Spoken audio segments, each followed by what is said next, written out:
Magandang araw! Welcome and welcome back to our YouTube channel. Sa video ito ay tatalakayin natin ang unang module ng ikalawang markahan sa ESP 7, sa ikapitong baitang. Ito ay tungkol sa isip at kilos-loob o free will.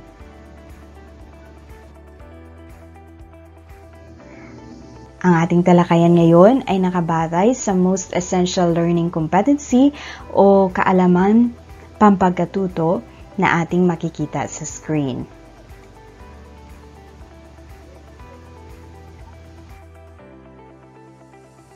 Ayan, natatangi kang tao na nabubuhay sa mundong ito. Wala kang katulad at hindi ka naulit sa kasaysayan. Sa madaling salita, ikaw ay espesyal at meron kang taglay na kakayahan na siyang nagpapabukod tangi sa iyo. Marahil na itatanong mo siguro sa iyong sarili kung bakit nga ba ako naiiba o bakit ba ako natatangi?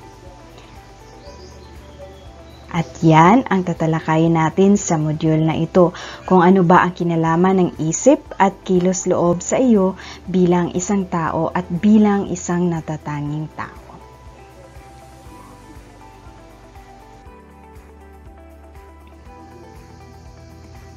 Tingnan natin ang larawan sa screen, ang mga kakayahan o mga kayang gawin ng hayop, halaman at tao. Ano bang pwedeng o kayang gawin ng tao na hindi kayang gawin ng hayop at ng halaman? Halimbawa na lamang ang hayop ay hindi siya marunong sumulat at natutulog siya kahit saan o di kaya umiihi siya kahit saan, di ba? Nakakita ka ng aso na umiihi kahit saan-saan lang at kumakain ng kahit ano kung basta't sa tingin niya ito ay masarap o pagkain. At ang halaman naman ay nakapagbibigay ng oxygen at ito rin ay kinakain minsan ng mga ligaw na hayop at ng mga tao rin kapag ito ay isang gulay. Ang tao naman, meron siyang kakayahang marunong gumawa ng tamang pasya, hindi katulad ng hayop at ng halaman. Minsan ang hayop ay nakakagawa rin ng tamang pasya, ngunit hindi sa lahat ng panahon. Ang tao rin hindi sa lahat ng panahon pero ang tao ay alam niya kung anong tama at mali at pwede rin siyang mag-alaga o alagaan niya ang mga halaman at hayop. So dito makikita natin nakakaiba o medyo may lamang ang tao kaysa sa halaman at sa hayop. May lamang ang kanyang kakayahan o ang kaya niyang gawin. Natatangi siya sapagkat meron siyang tinatawag na isip at kilos-loob. Ito yung biniyaya sa Panginoon at ang isip, ito yung kapangyarihan ng tao na mga tuwiran. Samantalang ang kilos-loob naman, ito yung kapangyarihan nating pumili, magpasya at isakatuparan ang ating pinili. Ayon kay Dr. Manuel D. Jr. ng ESP 7 na aklat, ang tao ay naiiba dahil sa tatlong mahalagang sangkap. Ito ay iyong isip, puso at ang kamay o katawan. Naiiba daw tayo dahil meron tayong isip, puso, kamay at katawan. Ang isip ay ang kakayahang mag-isip na alamin ang diwa at buod ng isang bagay.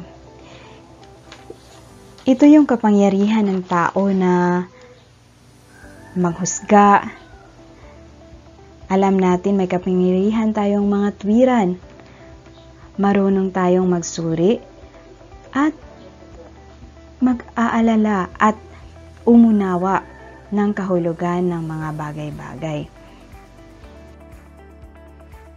Kaya ang isip ay tinatawag na katalinuhan, katwiran, intelektual na kamalayan, konsensya at intelektual na memorya batay sa gamit nito sa bawat pagkakataon.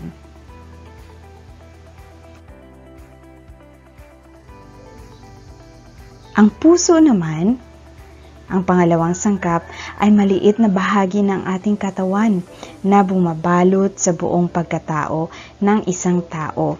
Naramdaman dito ang lahat ng bagay na nangyari sa ating buhay. Dito nanggagaling ang pasya ng emosyon, dito hinuhubog ang personalidad ng tao, at dito rin nagtatago ang kasamaan at kabutihan ng tao. Dito pala yun sa ating puso. At ang pangatlong sangkap naman ay ang kamay o ang ating katawan. Ito ay sumasagisag sa pandama, panghawak, paggalaw at pagsasalita.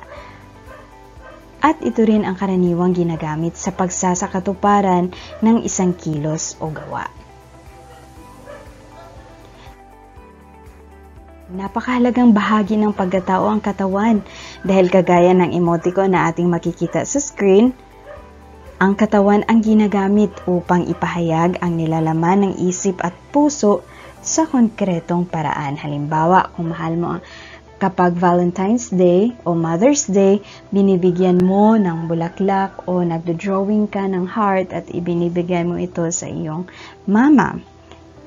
Yan, napakahalaga rin ng ating katawan maliban sa isip at puso.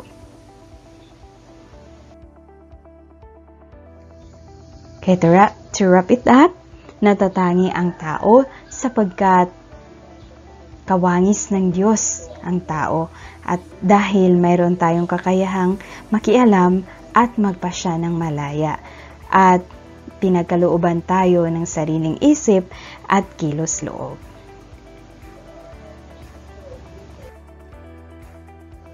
Good job at nananatili ka hanggang sa dulo. We hope you have learned something from this video. Ngayon ay magkakaroon tayo ng kaunting pagsusulit.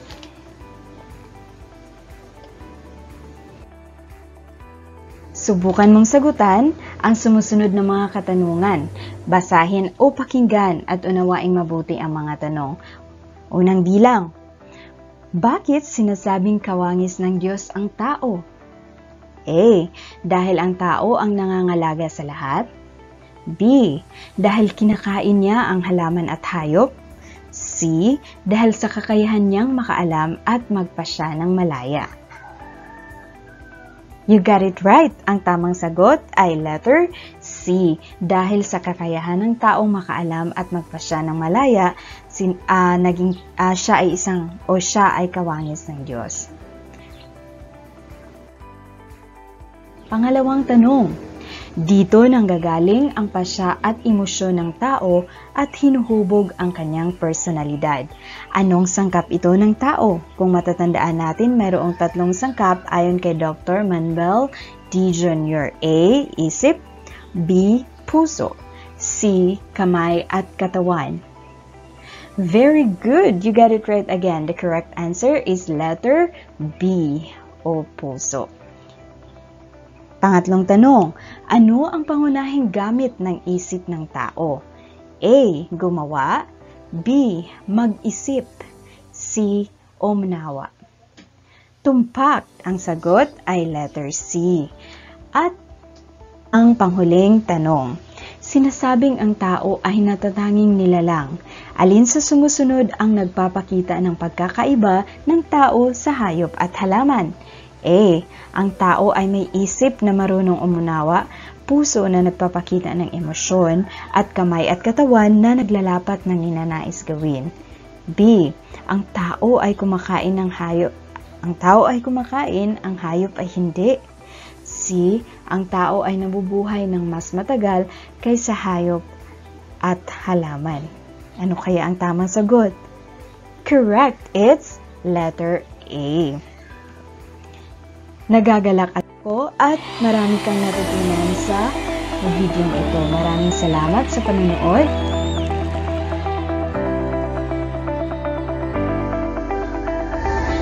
Thank you so much for watching and tuning in into our YouTube channel. Thanks for watching and enjoy learning.